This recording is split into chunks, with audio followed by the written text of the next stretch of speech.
My passion. I absolutely love helping people get to where it is that they want to be in their own life. I didn't grow up with much. Like I said, I have 11 brothers and sisters. And in that process of growing up with 11 brothers and sisters, you realize that it's not about the money.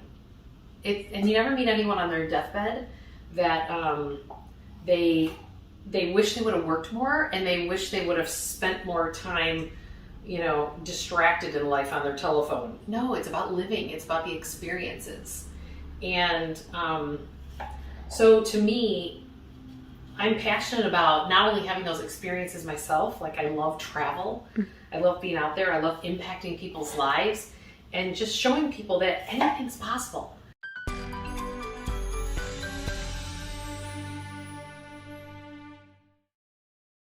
Hello. Hey, what's going on? How are you doing? I'm good. I'm just preparing some. I was going to get ready for the kids when they get back from school because they get hungry when they get out of their sports. Mm-hmm. Can you we chat. Yeah, of course. If you don't mind. Could you describe yourself in 3 words? 3 words, huh? Responsible. Very responsible. I love to laugh. So I guess that's a phrase and not a word, but what else? Another word to describe myself. Responsible. I'm always somebody you can count on. Mm-hmm. I'm dependable. That's awesome. And are you a Cubs or a Sox fan? Oh, that's a tough one. Well, I live on the north side, but I am a Sox fan. Okay, that's respectable. My kids ask me, Mom, why are we only Sox fans in the entire school? I'm like, because you're a South Sider, honey. Yep. It's in your blood. Mm-hmm. And fighting Illini or fighting Irish?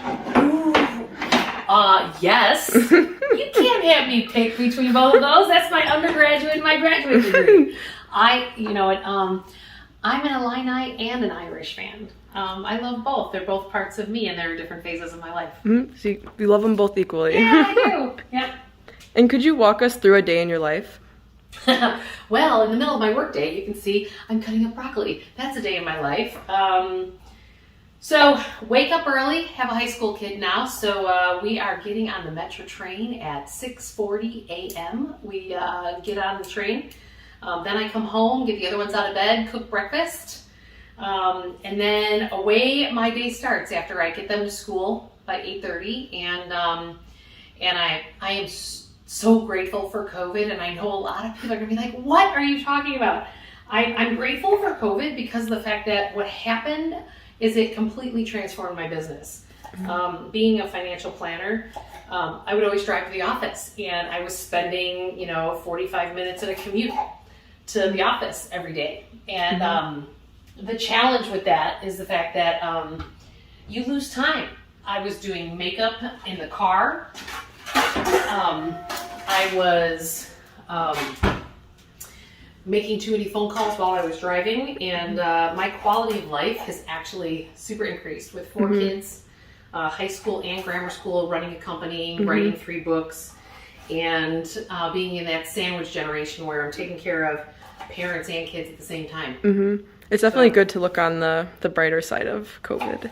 And isn't that the only way to really look at it? Because exactly. If you look at I believe that there's 2 emotions in life. There's hate and there's love. Mm-hmm. And every day you wake up, you can actually choose to put more love into the world, or you can put more hate in the world. And you know what? I think everything just revolves around that, whether it's me working with my clients or my kids or things at school, siblings, because I have 11 of those too. I have 11 brothers and sisters. And what is your passion? My passion. I absolutely love helping people get to where it is that they want to be in their own life. I didn't grow up with much. Like I said, I have 11 brothers and sisters. And in that process of growing up with 11 brothers and sisters, you realize that it's not about the money. And you never meet anyone on their deathbed that they wish they would have worked more, and they wish they would have spent more time distracted in life on their telephone. No, it's about living. It's about the experiences.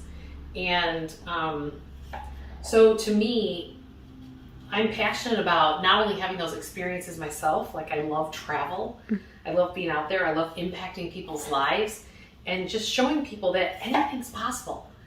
You know, I grew up the second oldest of 12 kids, and I run my own company. I'm financially independent now, and now I'm building this online platform to help people, the world at large, to live a better life and to live life on their terms. And on a soul level, that just excites the shit out of me. I don't know why, but it just does. And people are like, how do you do everything you do? Well, I'm just wired to do it. That's it. I'm just wired to do it. Yep, because it's your passion. It's me, right? Yeah. And could you tell us what the Julie brand is? Well, the Julie brand, you know, I was part of this group years ago. My fellow business owners, we met at the Women's Business Development Center here in Chicago, and we called our group Beyond Your Wildest Dreams, because we had created this group because we wanted to create a life that was beyond our wildest dreams. And when I started the Julie brand, I actually started it because I asked all of them, I'm like, do you guys mind if I actually use it as my company name? And so the Julie brand is actually the LLC, Beyond Your Wildest Dreams. And then I used to have that as my website address. So don't go to Beyond Your Wildest Dreams for your website address, because it wound up with a lot of porn on it. And so that did not work out very well. And so now, you know, I have juliemurphy.com, but that's one of those funny things you learn along the route in business. You know, what works and what doesn't work. And so the Julie brand is actually came about because being a financial planner, you're under a lot of compliance and you're under a lot of regulation. And they don't want you to actually do things that are at the world at large. So they have these restrictions that you have. And so what they allowed me to do is to create a separate company that I could run my webinars, seminars, my online courses, my books, my workbooks, all this stuff that I would call my passion project, the work that I do in the world, based on all the experience that I have over here from running a wealth management firm and taking what I've learned all those years and now bring all that experience to the world at large, to people who may not be able to like afford to be with a financial planner because, or they just don't think that they can do a financial planner. But you know what? You can pay for, you know, $100, you know, course, a mini course that I do, or, you know, my coaching program that's, you know, higher than that if you want more help. And so that's how the Julie brand came into being. It was really just a way that I could work around compliance and then having fun using the company name that was part of an initial entrepreneur group that all those women who are near and dear to my heart to this day, 20 years later. Wow, that's awesome. Yeah. And are you an extrovert or an introvert? Oh my God, I am such an extrovert. I had a friend of mine call me during COVID and they said to me, they're going, Julie, I'm just calling to check on you because I'm an introvert and I'm loving being locked in my house. And how are you doing being locked in? Because I was getting a little cagey at times. That's why I think I created my YouTube channel so it could be all over the place. Exactly. That's a great way to do it. Right? Exactly. And could you name 3 things that are on your vision board? 3 things that are on my vision board. You know, vision boards evolve over time, right? So one of them is I want a single family home for my kids. You know, I currently live in a high rise and I really have a desire to actually create a home with a yard. And people think that that's simple, but you know, it's not just about the physical place. It's about the energy of the home. So that's one of the things on my vision board. One of the other things is travel.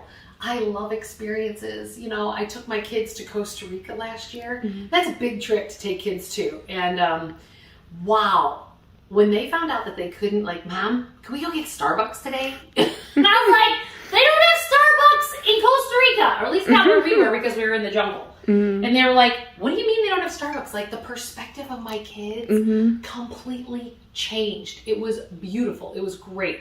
It was very eye-opening. So travel and exposing my children and other people to things that they've never been exposed to or had the opportunity to, I love it. A third thing on my vision board is, you know, I really, my work in the world, and impact and making a big impact and having all these smiling faces, because I believe that part of my work in the world is to activate people's souls and to get them to live exactly what they were meant to do up to their potential. And so that's also on my vision board. Awesome. And in 5 words or less, what does finance mean to you? Ooh. 5 words or less. What does finance mean to me?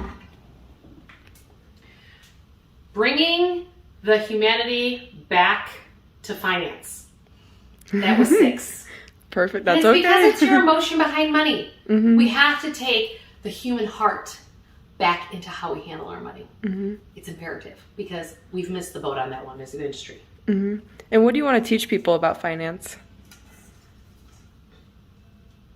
I want to teach people about finance and the fact that don't let money run your life. You need to run your life and have your money support that. We need to flip our relationship with money. And what is your favorite season? Ooh, my favorite, summer. It has to be summer. I mean, like, I love the fall colors. I love the spring cleaning and the freshness and the crispness. I love the heat. I absolutely love the heat, so I love the summer. And what inspired you to start your business? You know, I started my business because I was 22 years old, young and dumb, and I could not fathom going to work for a firm where somebody else was in control of my life. And I had the opportunity when John Hancock recruited me right out of University of Illinois, and they said to me, you are going to own your own, you're going to be your own business, but we're going to support you to become a financial planner. I was like, really? Great. Like, it made all the sense in the world to me at that time because I became a sole proprietor right out of college and I was able to launch it. And I just felt this profound sense of freedom in calling my own shots at 22 years old. I don't really listen to other people very well. I like to beat to my own drum. And that's awesome. And that's how you got there. Right, exactly. That's exactly how I got there. And now we're going to do some potatoes. Perfect. We got the broccoli done for dinner, now we got to get the potatoes. So if I don't prep all this stuff before my kids actually get out of school, the bus driver starts, and I can't really peel potatoes and drive a car at the same time. Nope. So I do all these things before I go pick them up from school. Perfect. So that way I can get it all done. So thanks for having fun with me along. Yeah, of course.